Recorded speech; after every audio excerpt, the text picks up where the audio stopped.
Today we're going to look at a pour over method, specifically a Hario V60 method.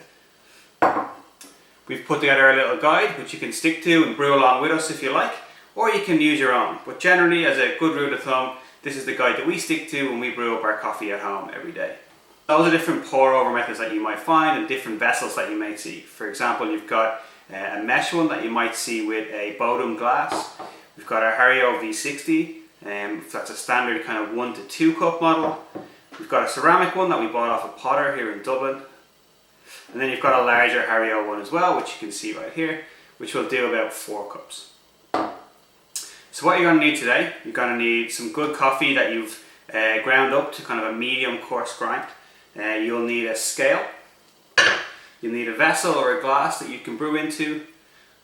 You'll obviously need some hot water, and of course you'll need some filters as well. So you can use some Hario filters, some standard filters, or you can use what we have here are the Siberist fast filters.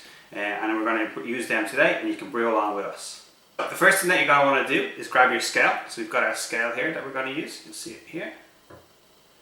And we're then going to weigh out our coffee. So the recipe that we're using for this is 18 grams of coffee to about 270 grams of water. This is one that we've tried and we've played around with and we've changed, but this is generally the recipe that we use pretty much every day here at Being Delivered. So we'll pop on your V60 so you know what weight it is. We'll also grab a filter from our bag. These filters are a little bit more expensive than your standard filter, but they brew really fast and you get a really good retention with them. So we pop that in as well. We get our weight again. Okay.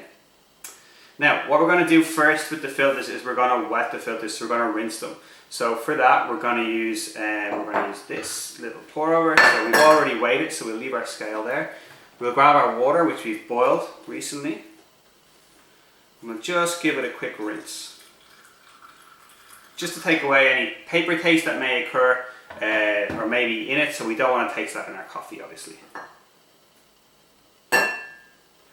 Okay, we then keep that for later.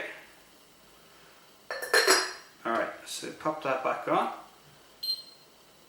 So I'm going to brew straight into this. You can brew into a cup, into a nice glass, but we're going to brew straight into this today.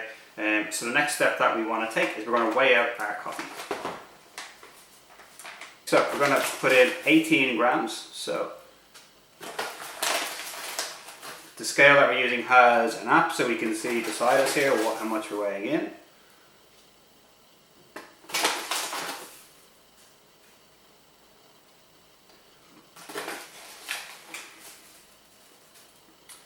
Alright, so we've got our 18 grams of coffee in there.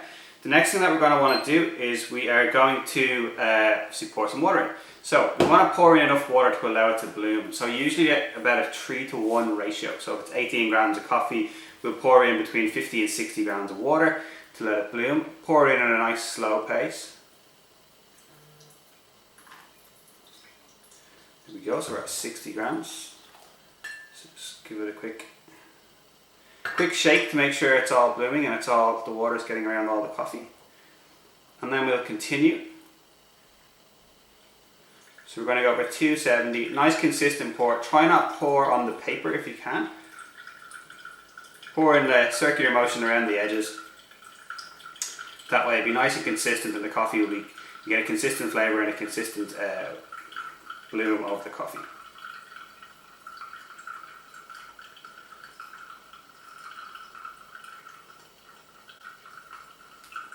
Now, 270. So if you like, you can just give it a quick shake to make sure that it's moving quite well. But you can see here that your coffee is appearing in the bottom and it's filtering out quite well. With your filters, you'll notice over time as you use different filters, as you make more coffee, you'll find the right grind. So you'll make sure that you'll know if you've got it too fine or if you've got it too coarse, generally by the speed at which the coffee is going to arrive in the vessel. Okay, so that looks about done. Yeah, all our coffee is strained through. We can see we've got a nice flat bottom in our coffee, which means it's gone through with quite a fluid motion and that it's quite consistent across it. So the next thing we want to do, we obviously want to take this off. So we give it a little shake. Just be careful, these can get quite hot. We'll take our filter out. Pop it there.